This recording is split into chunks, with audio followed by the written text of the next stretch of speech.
fellow schizotypals. Welcome back to High Lit with Carlisle Fletcher. We're going to be getting into some things today. It's sad that we do the chemical stuff tomorrow. We're not. We're going to be talking about weed instead. I couldn't find anything that was fun about MDMA in the time, and I've just been sort of out of it. But what I can share with you is how to build a spear. As you can see, we have a prop right here. As the clever viewer might have noticed. See, we got a big stick. Stick actually a little bit too big. But what we have here is we have a knife. That's going to go there. We got tape. And we got big fucking bamboo stick. So, yeah, that's the whole thing. There we go. But, so what we're going to do is we're gonna make a cut. I think there will be good, because also this bitch is not transportable.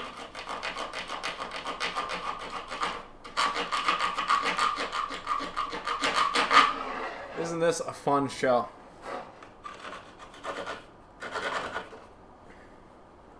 I'm gonna fucking get so hot because it is fucking burning today. It's burning every day.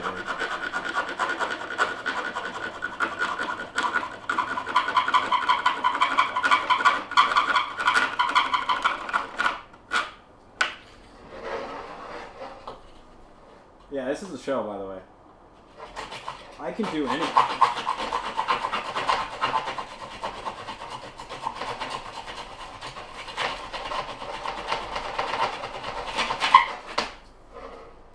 Okay, maybe that'll crack now. Whew. This is actually more physical labor than I expected. We could just be using a chop saw. Or we could use big knife. Let's see how big knife works. I'm going to be sweating through my fucking outfit. You know what they say, though? When you're at a loss for ideas, just go batshit. Let's see how a chop does on this thing. We're learning about how to work with bamboo, too. That's what we're doing on this show. Whew.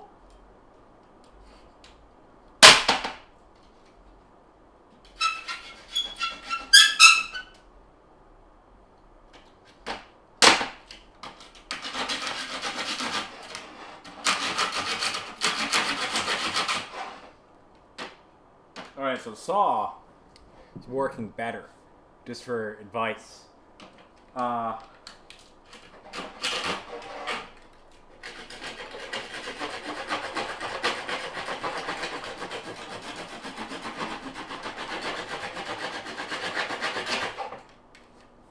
Whew. At this point I should have just left the fan on because the audio is fucked to shit, isn't it? Oh no. I thought I was being a smart cookie, but I might have just been a dumbass.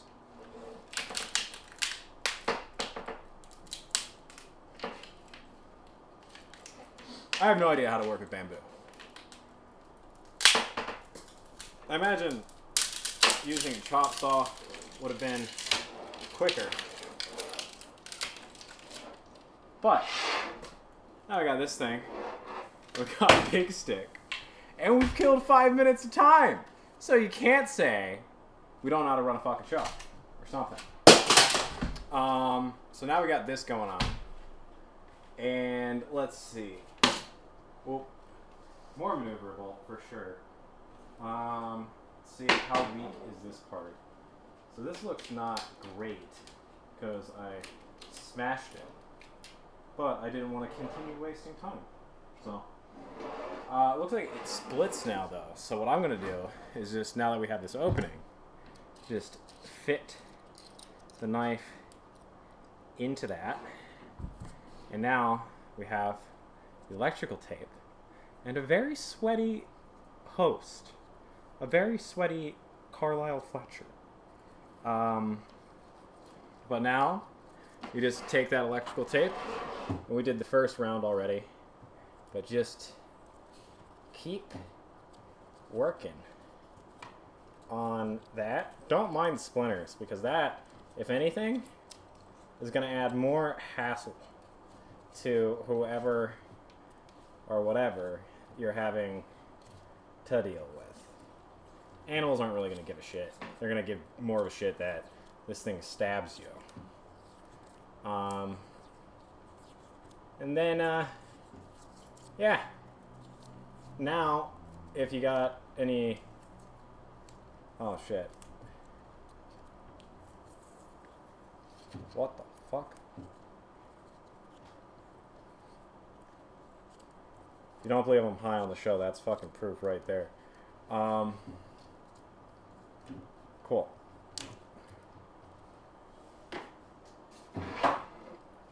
So now we got that. And again, that was like a what? That was just less than a 5-minute craft. And you got this thing. Ready for action. Let's see if it's sad. Let's see if it's sad. So, when I just got that,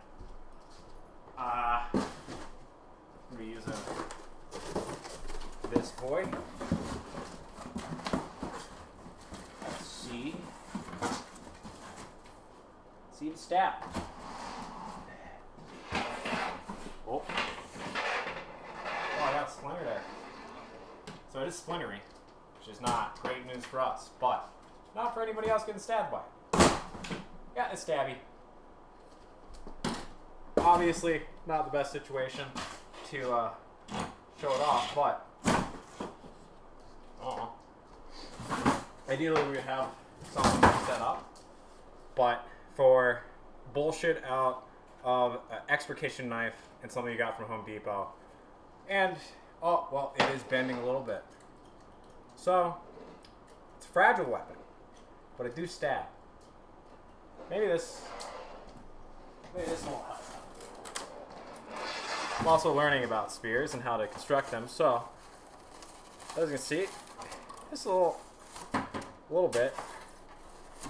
So, I don't know how to set this up for a best stabbing in front of my workspace, but if I could, I would. Anyways, there's another spear.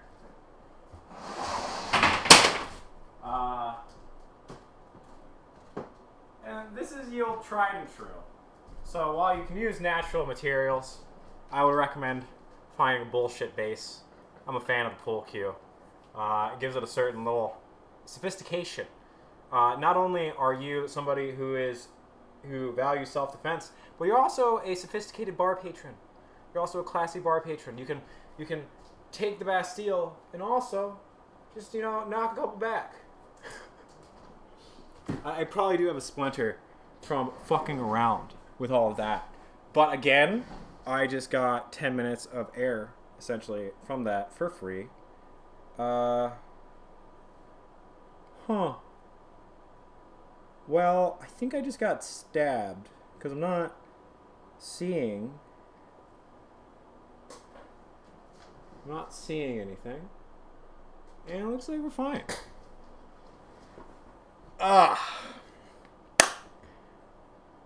Yep.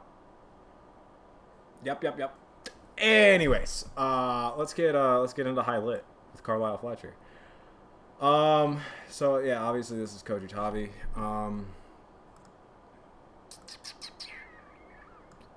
So we got that one.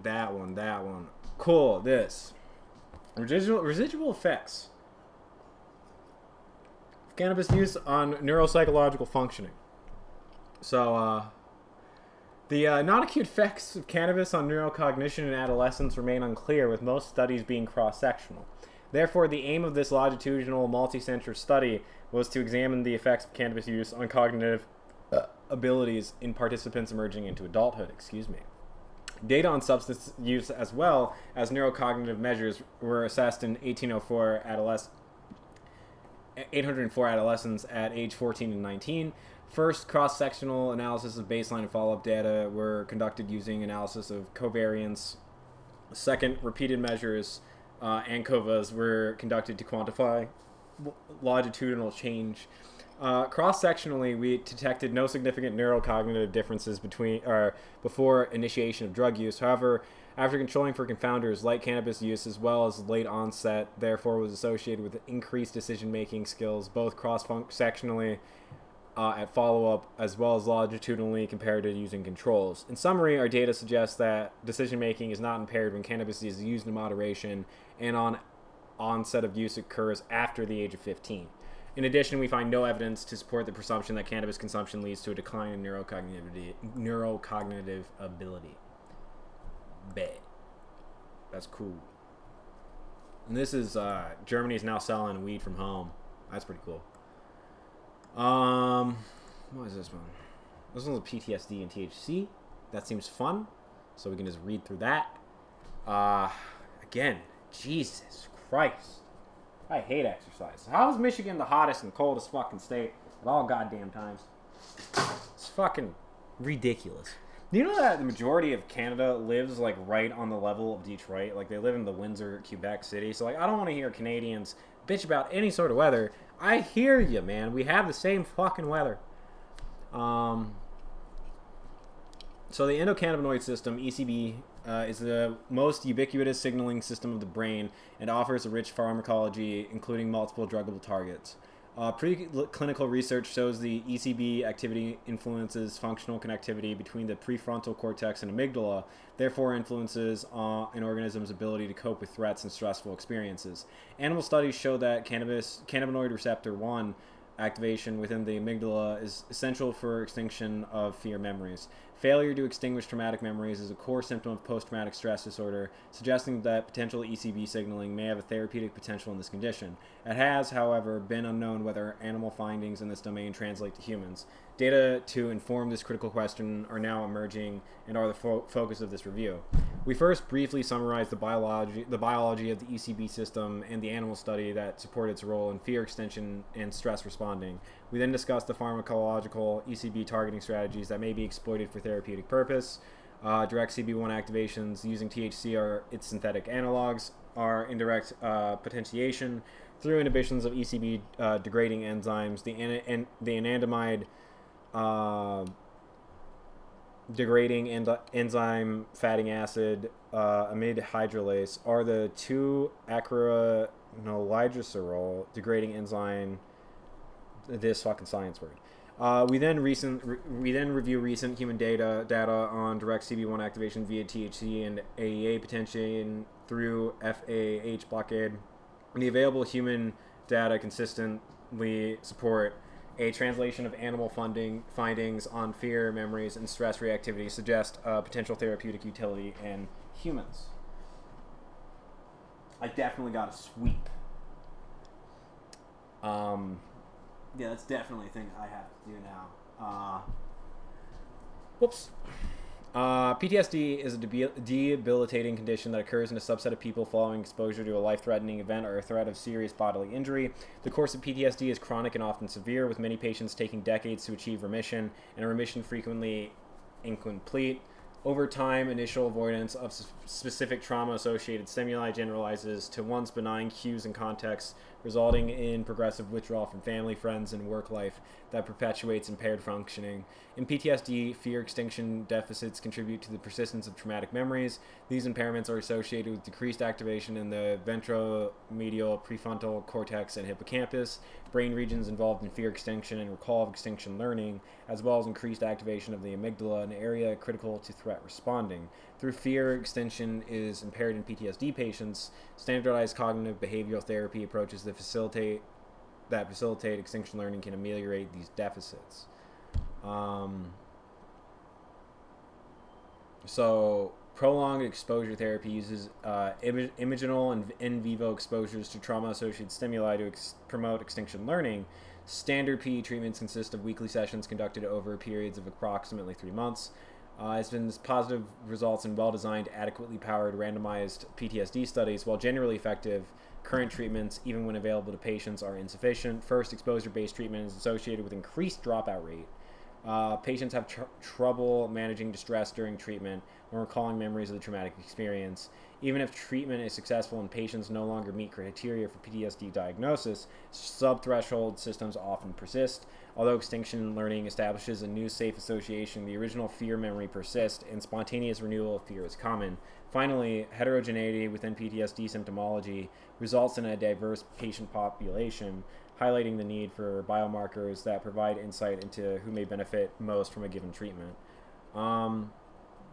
Another thing, something I would like to discuss and bring up is that I look fucking silly, but so as somebody who's always been very interested in psychology and mental health, I've been kind of, it's like what I've helped out a lot of my friends with, and something I'd say about people and how they get better is that people decide to do that.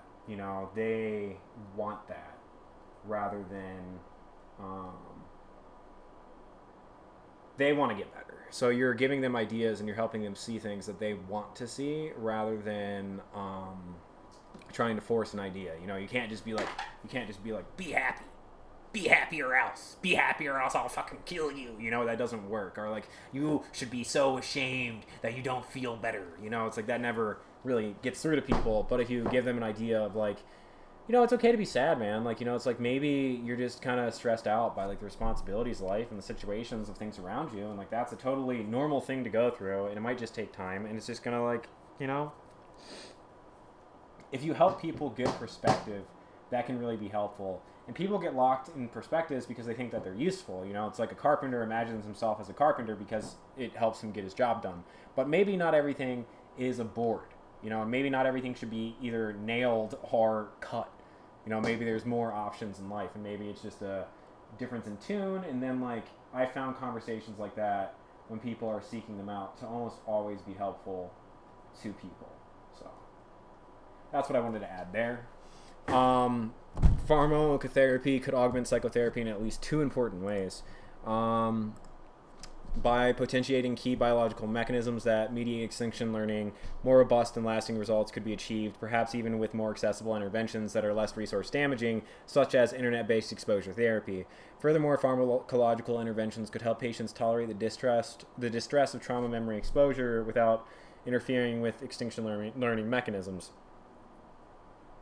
Currently available pharmacotherapies for PTSD do not achieve these objectives. Oh my god. First-line pharmacological treatments such as selective SSRIs mitigate some symptoms of PTSD, but fail to engage the core underlying pathophysiology. As a result, these medications are no more effective than used with P than without, and there is thus a need for novel medications to potentiate fear extinction during exposure therapy. The ECB system plays a key role in fear extinction and buffering of stress, so when you smoke weed. And several strategies are emerging as a potential to treat this. So that's the stuff we're talking about.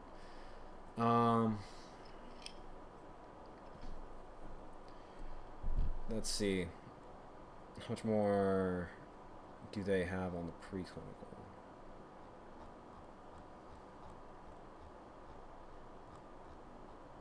Okay, so this is just a list of research which is going to be interesting to go through. So the ECB system was first characterized as the biochemical targets through which THC, the psychoactive constitutes of cannabis, exerts its effect. The ECB system is neuromodulatory and composed of two cannabinoid receptors, type 1 and type 2, and two major endogenous ligands.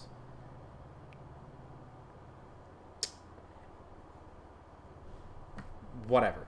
We're not. That's mumbo jumbo. Anyways, fear. The impact of CB1 receptors agonist on fear is dependent on dose, route of administration, and phase of learning during which drug is administered. Detailed reviews of this work can be found elsewhere. The effects of CB1 receptors agonists specifically on fear extinction are much more consistent. Administration of CB1 receptors agonists systematically or locally within the amygdala, PFC, or hippocampus reliably enhances fear extinction, particularly the consolidation of extinction. CB1 receptor agonists can also disrupt the reconsolidation of fear memories through their actions in the amygdala, hippocampus, and several cortical regions. Together, these actions suggest that CB1 receptor agonists can both suppress established fear memories and facilitate their extinction. Uh, just 1 second.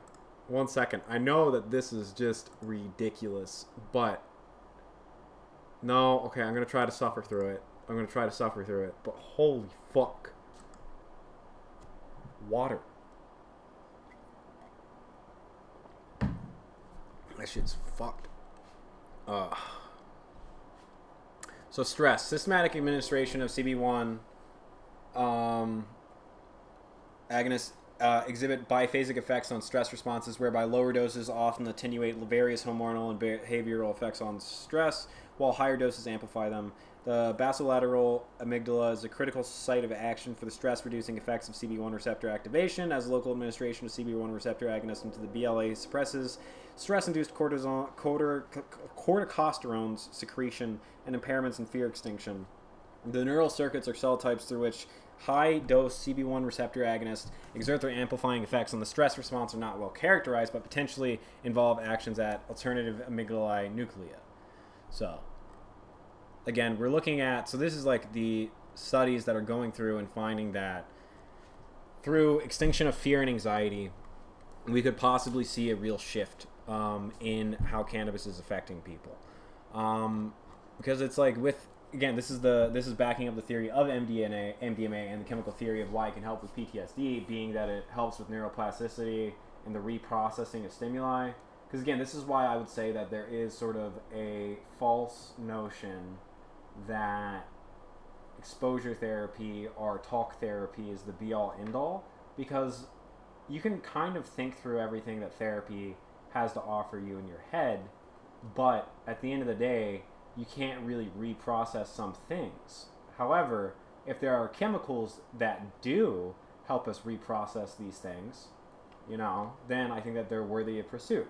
And I don't really see the chemicals that you're supposed to take every day that people make a profit from helping you reprocess things as much as it helps you. It's more of a band-aid than it is a cure. And yeah, so,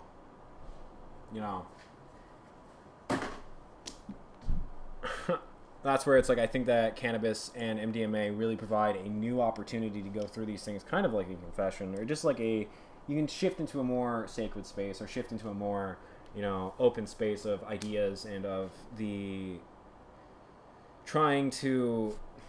you're not trying to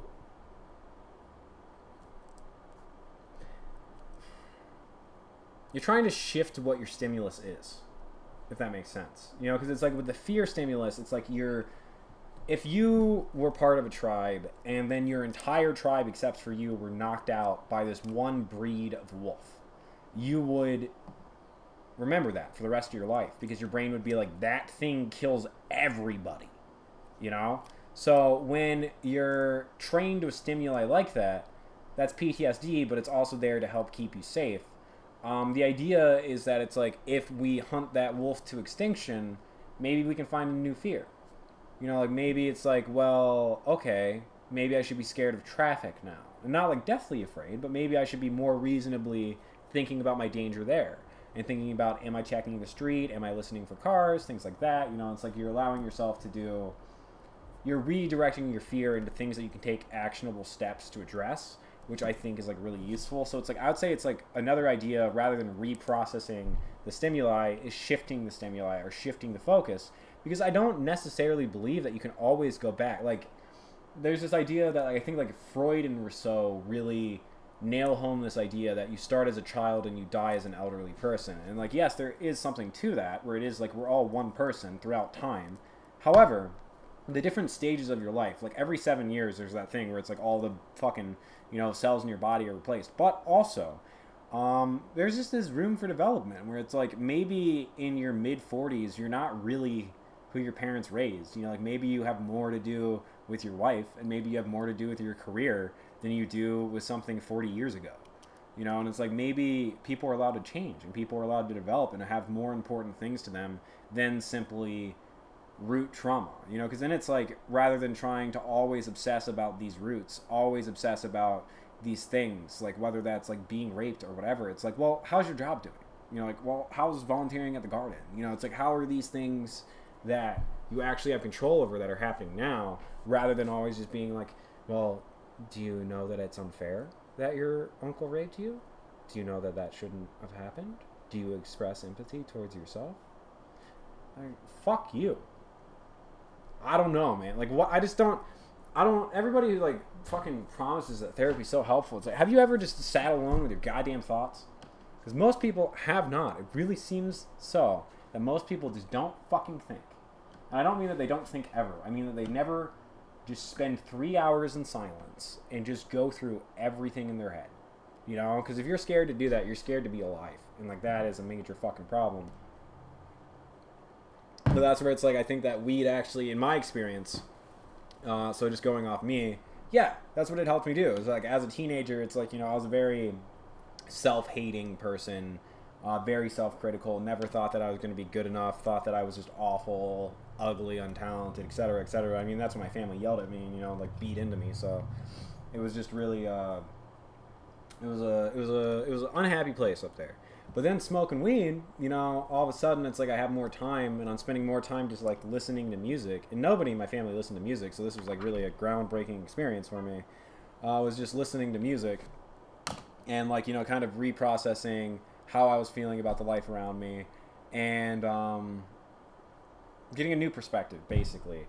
Allowing myself to develop new perspectives, because it was like, yeah, sure, you can always have the answer to everything be like, well, you could have done better. Why don't you know more? Why aren't you better at da-da-da-da? But it's also like, you could, you know, instead of spending all that energy being angry, instead of spending all that energy fighting yourself, you could just simply do the task at hand and simply focus on doing your best. You know, so that was really mind-opening for me, and I think that that was because it was like, instead of like obsessing over the stimuli I had already experienced, I was focusing on the new stuff in front of me and how I could relate to that. And that was really a helpful thing for me to go through as a teenager, which I credit really to cannabis, because I didn't have much emotional development until I was on this kind of stuff. And like I credit it to that, where it was just like, it allows you to reprocess yourself. You know, I wasn't thinking about all the things that happened to me. I was thinking about how I could relate to the world around me. It enabled me to have more diverse and, you know, like, it allowed me to develop my social skills in a way that I had never been able to really do before. That's what I would accredit it for. And I do think that the majority of life is just like socialization. Like, I think that the reason why everybody wants to kill themselves and is addicted to drugs and won't do anything to improve themselves is because they have no community. You know, like, individualism works for no one. Collectivism also works for no one. Nothing works for anybody. All philosophy is bad. That's the real answer. But, you know, I do think that like self-improvement really becomes like when you're in a community where it's like you're surrounded by beautiful people that you couldn't have more respect for. You know, it's like, not only do you want to fuck everybody, but you also would love to be everybody. You know, it's like that kind of fucking disgustingly successful society. I think it inspires people to take care of themselves. It's not exactly like where I'd want to be, but it does, I think, inspire people to want to do more and like want to like exercise and like want to like, you know, eat better and like all this stuff. It's because they're seeing that humans are capable of doing it. Meanwhile, it's like, if you have a society where like only the really rich people can afford to fucking walk because they're the only people with time, and they're the like, you know, only people who can like fucking do, they're the only people who can like have like a reasonable figure that's not like fucking bloated from, you know, horrible food designed to make you die. You know, then like people are like, well, yeah, I'm just not of the class to be of like, you know, the average middle-aged figure.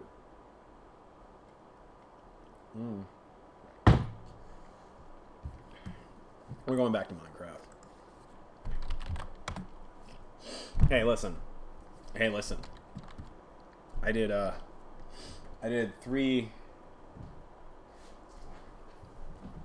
like, how long was this on?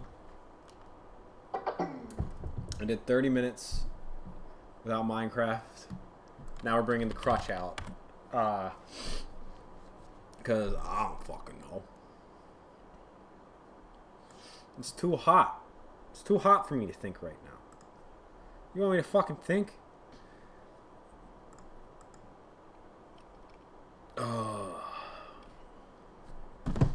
Brain hurty, it hot. I'm complaining.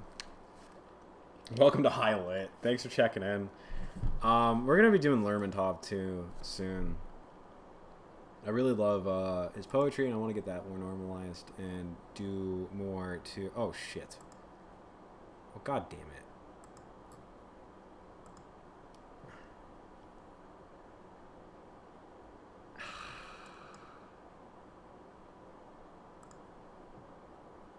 Well, don't DDoS my fucking Minecraft server.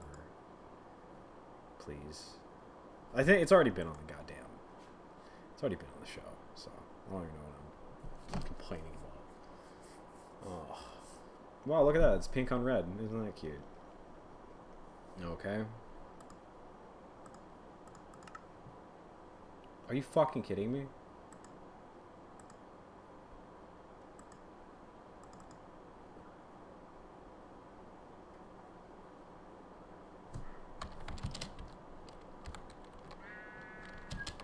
Oh, you gotta be fucking kidding me. The noise has to be coming out of this shit. I want to dishook. I don't understand. Why would you put a shitty speaker on a monitor? Who has time to even remotely give a shit? Can I change this? No. No. Okay.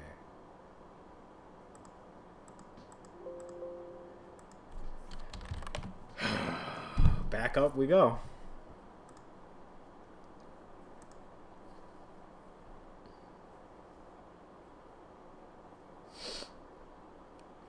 I think everybody is going a little crazy right now. I think that everybody's just kind of getting a little fed up with pressure for ideas. Ultimately, I am kind of worried about the fact that I think that most people are inherently a little spineless. And I don't mean that in a mean way. I don't, you know, like I don't mean that. I don't mean that they're weak, but I just mean that it seems like most people are kind of lazy or disinterested in doing the work of, you know, really trying to figure out an idea. Oh no. Looks like my computer is not enjoying this at all. But no, that was pretty smooth. So as you can see, we got this little settlement up here now. Got a fuck ton of cats. I got kind of worried about all of the mobs dying, so just been farming them. Yeah, boy.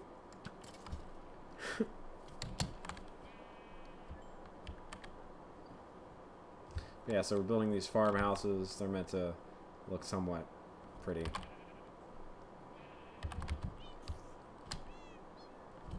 Trying to fight me, boy? No, okay. Those are cats that we have. Oh. Hey, here's all the animals. I hate them because they make a lot of noise, which is why we keep. Wait, why aren't you on the fucking wool piece? He has a little. Damn it. Yeah. But as you can see, we've got this thing going on over here. This is, you know, this is the city of Tree Brick, and that's the city of Good Enough over there. And then like up here, this is Reefer Village. Yeah. Yeah. You fucking bet. You bet yourself. I named it Reefer Village.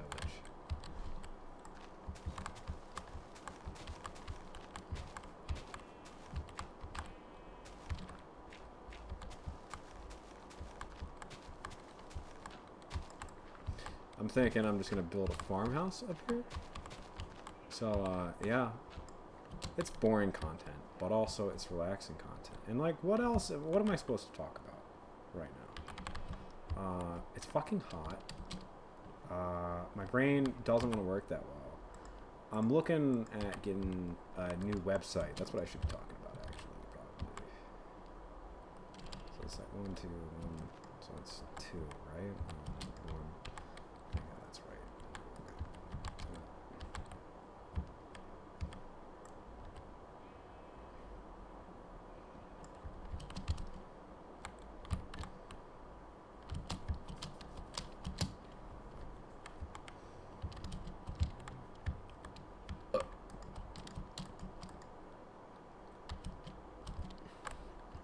But yeah, completely zoned out. I am not with it 100 today. But hey, look, a cat grew up, I think. But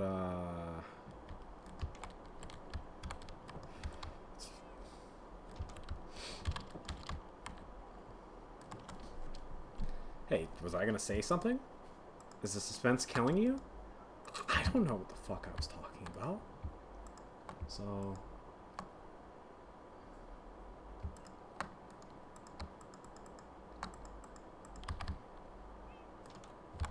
oh yeah, website. So point of the website is highlight. Probably gonna be shifting over my like professional content over there and make that my writing page as well as my page for the brand, obviously, because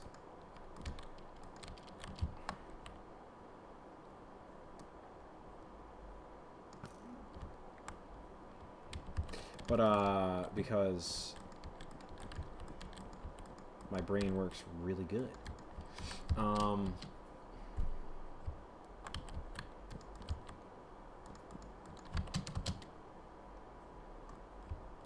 Yeah, so content that would just be like the real reason why independence matters to me is first off, obviously, it's more fun to interact with an audience directly than it is to, you know, always be relying on organizations to essentially broker between you and a living audience. So I much rather have that myself, and if you enjoy my content, you are always welcome to follow me everywhere that you would like to. Even in public, maybe we can discuss a deal, but that's like much more appealing to me as a creator and as an author, because it also allows me to talk about ideas such as the fact that, like, I think that, you know, regulation is really being overlooked, where it's like, despite us being an industry that was really founded on responsibility, education, and like alternative health, and like even talking about like this criticism of big pharma and big corporations and all these things, and like that being the root of why the cannabis industry was in the position that it was in for so long, you know, and then to have so many people from that industry just kind of like double back and be like, well, now that we're making the money, there's even like, what are ethics? Aren't ethics a little bit of a gray area there? I can make a pretty good profit. And it's like, I don't know. I feel like having a conversation about that, while you can't really do it, you know, as an article, just be like, hey guys, kind of watch out for that. I mean, you can, but it is like, it's not, I don't know. It's harder to handle the culture, and that's what I appreciate, is actually being able to have a cultural conversation about it, because I kind of resent the stupid stoner attitude. I resent most things that people say about weed. One of the things that really fucking aggravated me as a child is that I've always been a writer. I've always been poetic in some regard or another. And so, you know, I was always teased as being like the writer kid, whatever. And what fucked with me was that people would always say, so, oh, writing's how you got your inspiration. So, like, writing is like, that's why you're good at it. Because of the weed. And it's just like, nope. That's actually not how one learns how to write. I actually started writing high as a handicap, because I was like, well, if people can, if I can, because I used to write like, I think, yeah, I was writing 10,000 words a day at some points. My healthy average, like what I can handle if I had unlimited money, is 7,500. That's like a pretty good pace for me if I'm just like, you know, working every day like it's a day shift. And I really love doing that. I think that it is kind of put you on the top of your game in a certain way that, you know, not having as regular practice cannot give you. But yeah, I started doing that because it was too easy to write sober, and I was like, well, maybe there is something artistic about it. So then I learned how to do it that as a handicap, and it actually made it harder to write. So then, like, that's why I resent it even more, is that it's like, no, if anything, it's harder to do that, but whatever. People always want an excuse for why you're talented, and they don't want it to simply be that it's because you love something and because you put in the work. Like, people always want this sort of almost eugenic explanation to talent. Because the thing that's lovely about eugenics is that you don't have any fucking responsibility at all. I think that's why people are really attracted to it, is that it takes out any responsibility you have for your own life and for, like, kind of the situation that you're in. And that's why I think as a philosophy, it kind of always finds a way to spread, is that people always want to find a way to explain why other people are able to have talent and they're not. I don't know. That's just, it's something that I've just kind of, I assume that most people have had to go through that at some point. If they're like a creative type of just having had that conversation. It's not like the worst thing in the world, but it is pretty frustrating. It is pretty frustrating.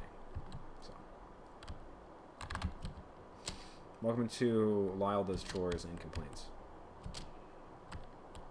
I hope you are enjoying yourself.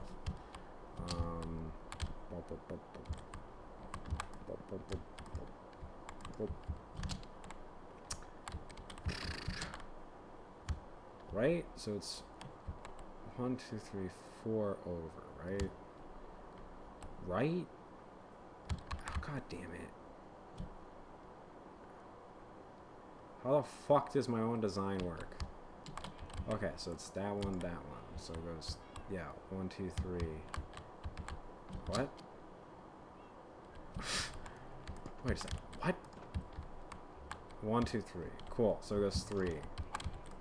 This is a little chamber room.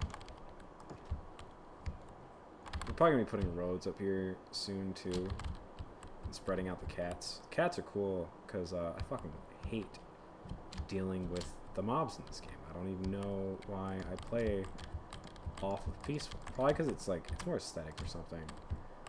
It's cool once you've dealt with the danger, but dealing, like, I don't know, it's just not. How big is this house? So we got 1, 2, 3, 4, 5, 6, 7, 8, 9. So we've got 9. 9 by 5 is 45. So we could do that by an 11 to make it 55, and make it a 2 floor to make. No, I think a 55 is probably going to be enough, right? What else do we really?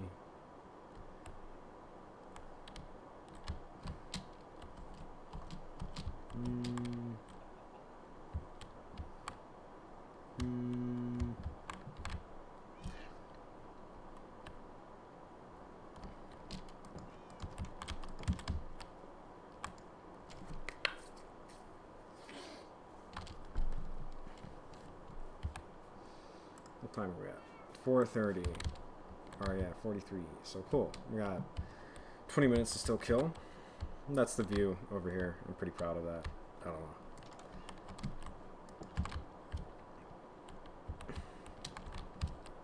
I think that should just be 45 because that naturally kind of fits there.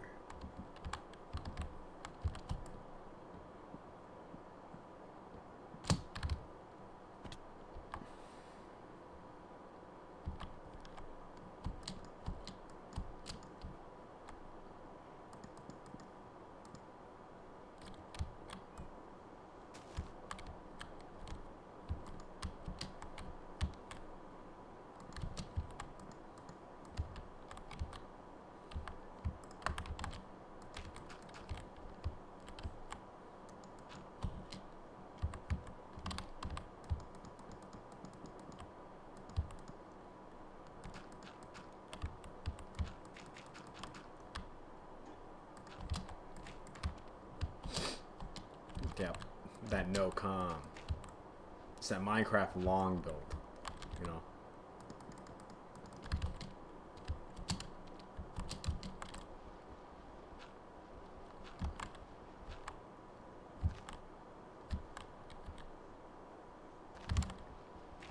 Probably should just be using the shovel for that, huh? Oh no.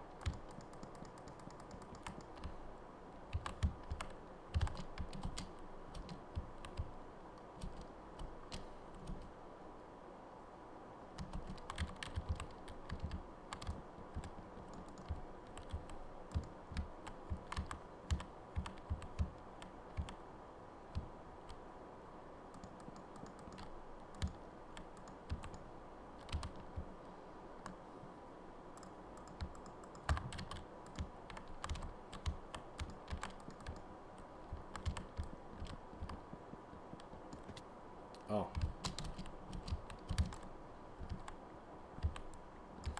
Whoops.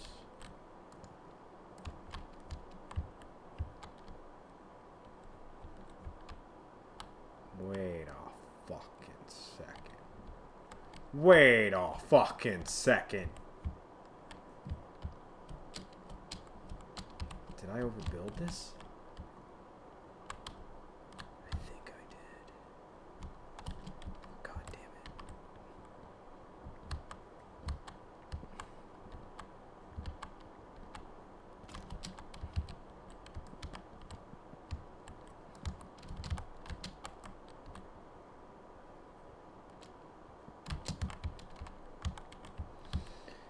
Yup, I did.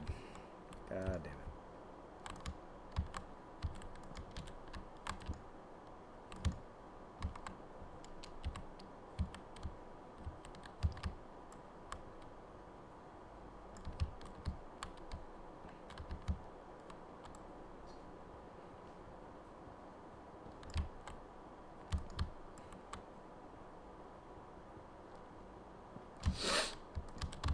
Probably should just put on some music because I am not really chatting that much. I guess the point of this, the point of streaming, is just to have a fucking live chat to accompany when you do shit like this. Problem is, internet is difficult to do that, but that is obviously long-term plans. Because then we can just talk about whatever the fuck, and I can complain to you in real time, and that will be really fun and great.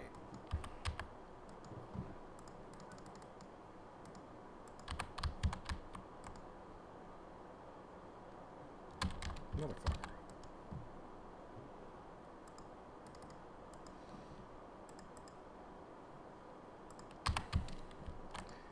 Almost at 48. Cool. How the fuck does this just not...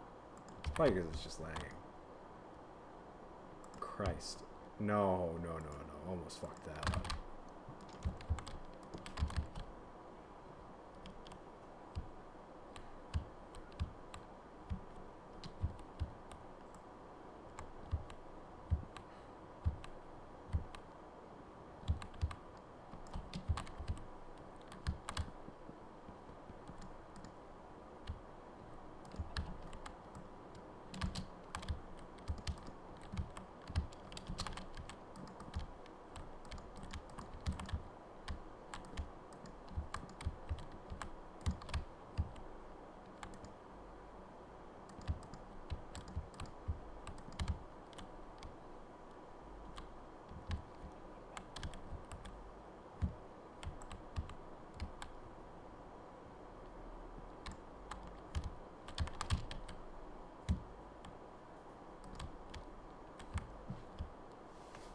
Cool.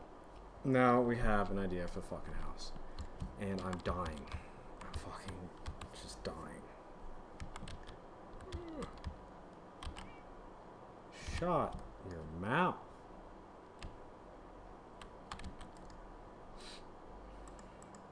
Meow.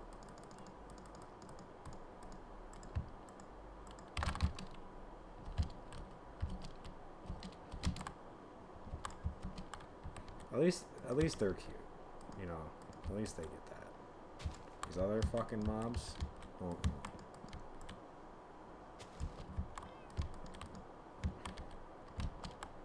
I already gave you a compliment. Shut the fuck up.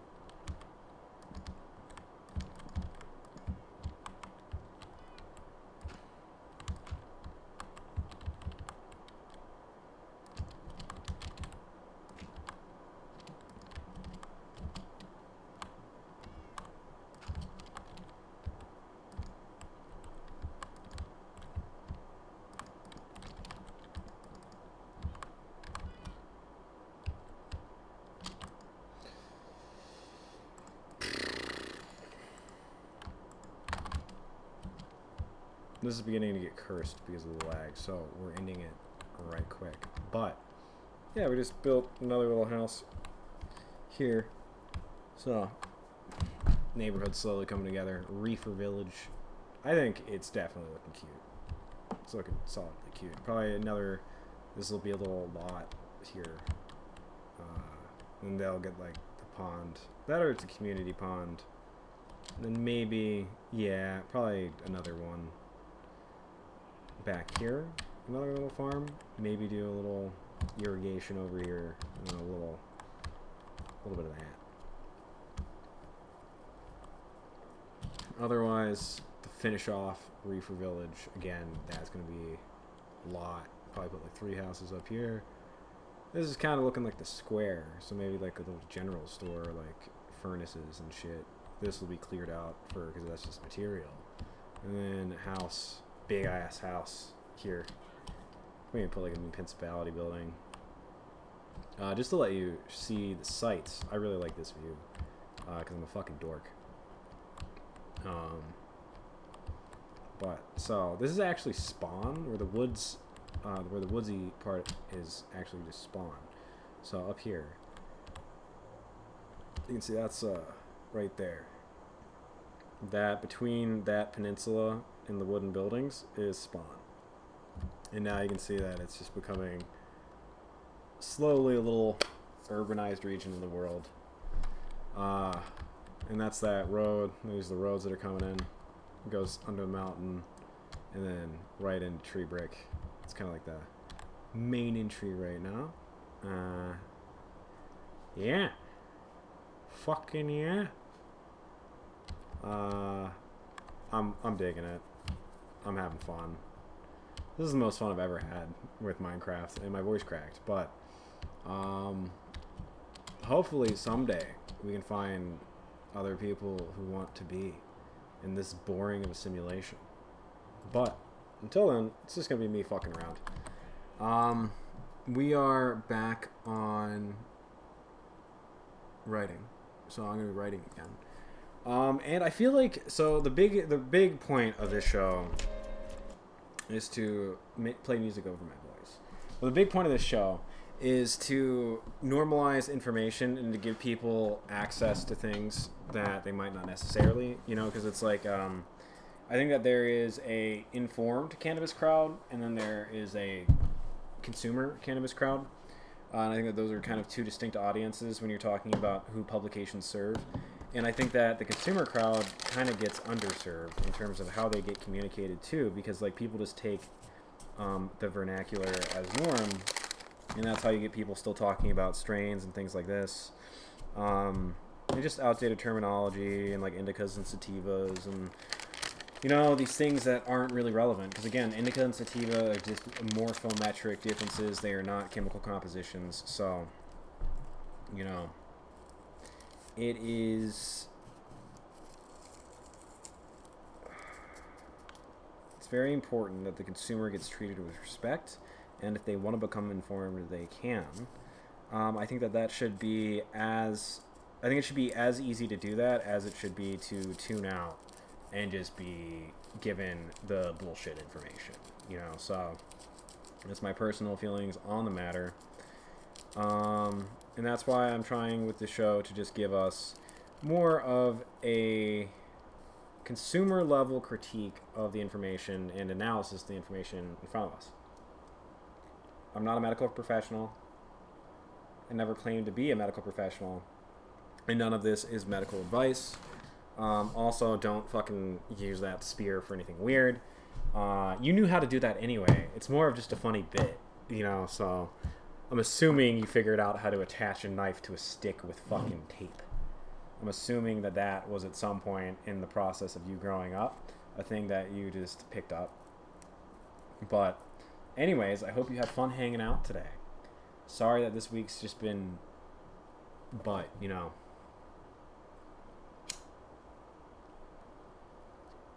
I ain't leaving. I ain't never leaving.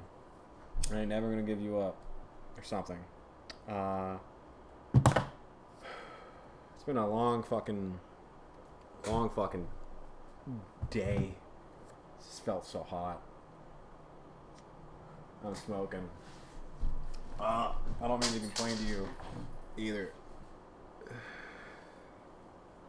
What?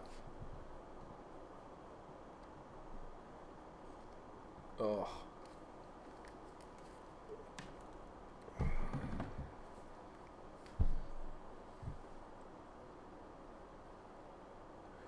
think that's the place to end it.